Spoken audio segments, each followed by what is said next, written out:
वो कहते हैं ना कि फैमिली ही सब कुछ है। दुख भुलाने के लिए फैमिली एंड खुशी बांटने के लिए family. But in my case मेरी मौत की जिम्मेदार भी मेरी फैमिली ही है।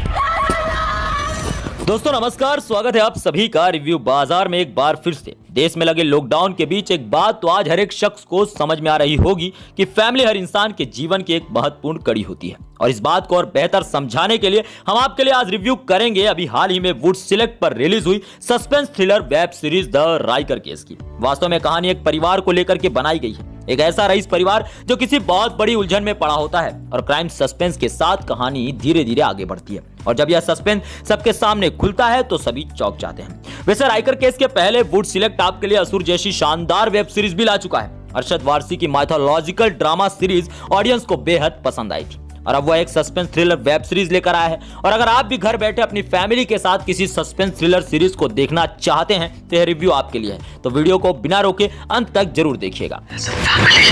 वो कहते हैं ना, हम अपनी फैमिली चूज नहीं कर सकते, लेकिन कभी कभी सबसे डेंजरस लोग फैमिली के रूप में ही आते हैं। सीरीज है द राइकर केस। अगर स्टार कास्ट की बात करें तो अतुल कुलकर्णी, अश्विनी भावे, पारुल गुलाटी, ललित प्रभाकर और नील भूपालम है। वहीं अगर निर्देशन की बात करें तो इसका निर्देशन आदित्य सरपोतधार ने किया हुआ है। वुड सिलेक्ट पर इसे रिलीज किया गया है। दोस्तों वैसे तो कहा जाता है कि दुनिया में हर शख्स के लिए उसकी फैमिली बेहद इंपॉर्टेंट होती है और वह अपने हर दुख हर सुख में इसे साथ लेकर के चलता है। लेकिन क्या हो जब वही फैमिली किसी की मौत का कारण बन जाए? सुनकर बेहद डरावना लगता है ना, और बहुत ही आश्चर्यजनक भी। पैसा और रुतबा जब इंसान के सर पर नशे की तरह चढ़ जाता है तो रिश्तों में खोखलापन भी आ ही जाता है। तो चलिए लेकर चलते हैं आपको एक ऐसे ही परिवार की ओर जो एक ऐसे मामले में उलझ चुका है जिसका अंत बहुत ही भयानक होने वाला है। तो कहानी कुछ ऐसी है कि यशवंत नाइक राइकर यानी अतुल कुलकर्णी गोवा के एक प्रोफेशनल बिजनेसमैन होते हैं। पैसे और रुतबे के साथ साथ उनकी राजनीतिक पकड़ भी बेहद उम्दा है। यह कहानी उनके परिवार यानी राइकर फैमिली की है। वहीं दूसरी ओर राजनेता चंद्रशेखर राणे यानी अजय पुरकर राइकर के काफी करीबी माने जाते हैं। राजनेता चंद्रशेखर राणे यशवंत राइकर को राजनीति में लाना चाहते हैं। राइकर की फैमिली में उनके दो बच्चे इताशा नाइक राइकर यानी पारुल गुलाटी और मोहित नाइक राइकर यानी कुणाल करण कपूर और यशवंत की पत्नी साक्षी नाइक राइकर यानी अश्विनी भावे होती है। यशवंत का भरोसा अपने बेटे से ज्यादा अपनी बेटी पर होता है और वह अपने बिजनेस के सारे कामकाज अपनी बेटी से शेयर करते हैं। 4 साल पहले ही तरुण के पिता और उनकी बहन की एक एक्सीडेंट में मौत हो जाती है। क्योंकि घटना को 4 साल बीत चुके थे इसलिए अब फैमिली में सब कुछ ठीक ठाक चल रहा होता है। तभी अचानक सामान्य सी फैमिली में एक बड़ा भूचाल तब आ जाता है जब यशवंत का भतीजा तरुण भी आत्महत्या कर लेता है। लेकिन मरने से पहले तरुण को यह बात पता चलती है कि उसके बाप और बहन की मौत एक्सीडेंट में नहीं होती बल्कि वह एक मर्डर था। इसके बाद तरुण अपने बाप और बहन के कातिलों को ढूंढने की कोशिश करता है, लेकिन इसकी तहकीकात के दौरान एक दिन वह आत्महत्या कर लेता है।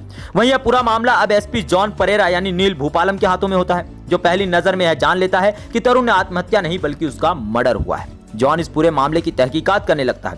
कातिल तक पहुंचते पहुंचते राइकर फैमिली की ऐसी कई गुत्थियां सुलझने लगती हैं जो एक परिवार में बरसों से दबे कई राज उजागर करती हैं और जो नामी परिवार के रिश्तों में दिखावटी प्यार को सामने ला करके रख देती हैं। हालांकि कहानी का सस्पेंस यहीं आकर रुकता है कि तरुण की हत्या किसने की। क्या वाकई तरुण की हत्या हुई है या फिर वह आत्महत्या है? अगर आत्महत्या है तो वजह क्या है, और हत्या है तो क्या परिवार के ही किसी सदस्य ने की है? हत्या की वजह जायदाद है या फिर कोई राज? यह जानने के लिए आपको यह सीरीज देखनी होगी जो एक बहुत बड़ा सस्पेंस है और इसका अंत आपको चौंका देने वाला है। दोस्तों बात करें अगर एक्टिंग की तो कॉस्टिंग के लिए भले ही कोई बड़ा एक्टर नहीं है, लेकिन कहानी को सटीक रूप से दिखाने में सभी कलाकार नंबर 1 रहे। अश्विनी भावेश, अतुल कुलकर्णी और ललित प्रभाकर तीनों ही कलाकारों ने दमदार काम किया है। वहीं दोस्तों अगर बात की जाए डायरेक्शन की तो इस सस्पेंस थ्रिलर का डायरेक्शन आदित्य सरपोतधार ने किया है। सभी कैरेक्टर को स्पेस देकर कहानी को रियलिटी से जोड़ने का एक सटीक नमूना उन्होंने पेश किया है। दर्शकों की पसंद का ख्याल रखते हुए एक अच्छा निर्देशन इस सस्पेंस थ्रिलर में देखने को मिलता है। साथ ही अगर बात करें कि यह सीरीज आपको क्यों देखनी चाहिए, तो अगर आप लॉकडाउन में घर बैठे हैं और बोर हो रहे हैं तो परिवार की अहमियत को समझने के लिए आपको यह सीरीज जरूर देखनी चाहिए। साथ ही अगर सस्पेंस थ्रिलर कहानियां पसंद करते हैं तो इससे बेहतर कहानी अभी हाल ही में आपको बिल्कुल नहीं मिल सकती, क्योंकि इसका अंत आपको बेहद हैरान करने वाला है। साथ ही आपको कहानी अंत तक बांध कर रखने वाली है।